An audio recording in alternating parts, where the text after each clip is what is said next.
بسم اللہ الرحمن الرحیم نحمدہ ونصلی ونسلم علی رسولہ الکریم اما بعد۔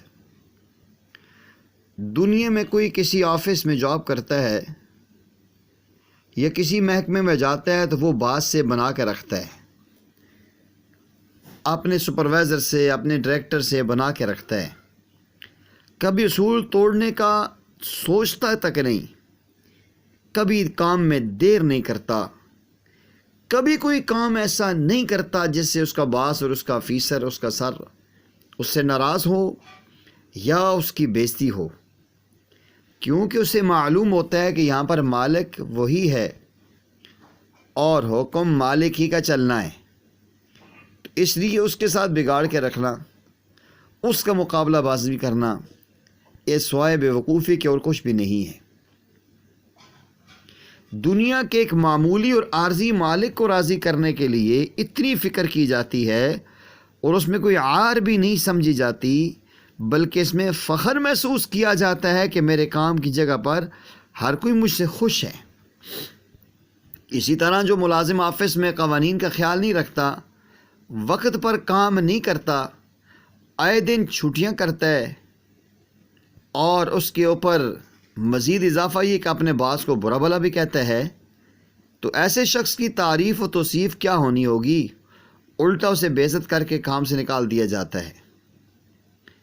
سوچنے کی بات ہے کہ دنیاوی مالکوں اور ان کی رضا کا اتنا خیال رکھا جاتا ہے، تو وجہ کیا ہوتی ہے؟ وجہ صرف یہ ہوتی ہے کہ ہمارے ان سے مفادات جڑے ہوئے ہیں۔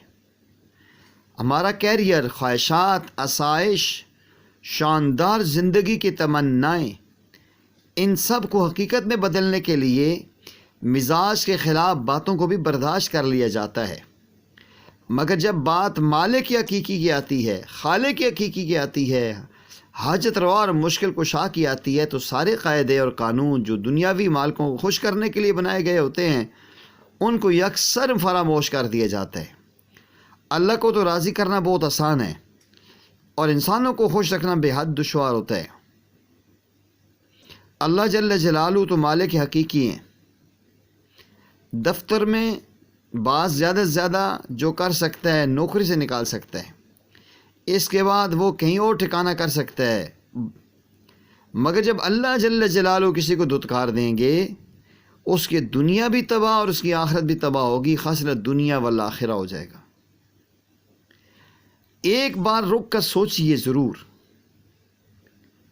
کہ کیا ہم نے اللہ جل جلالہ کو منانے اور راضی کرنے کی اتنی کوشش کی ہے جتنی کوشش دنیا کے حصول اور قریبی لوگوں کو راضی کرنے کے لیے ہم کرتے ہیں؟ تو یقیناً اس میں نفی ہوگی۔ اگر ہم یہ چاہتے ہیں اللہ جل جلالہ کی محبت ملے اور جہاں ہم کام کرتے لوگوں میں ہماری اہمیت بڑھے، ہم نوافل کا اہتمام کریں، دعاؤں کا اہتمام کریں اور اللہ جل جلالہ سے استقامت مانگیں۔ خالق کائنات جل مجدہ سے ایمانوں میں اپنی رضا حاصل کرنے کے ہمیں توفیق عطا فرمائے، تمام شرور و فتنوں سے ہماری اولادوں و نسلوں کی اللہ کریم حفاظت فرمائے۔ وآخر دعوانا ان الحمد للہ رب العالمین۔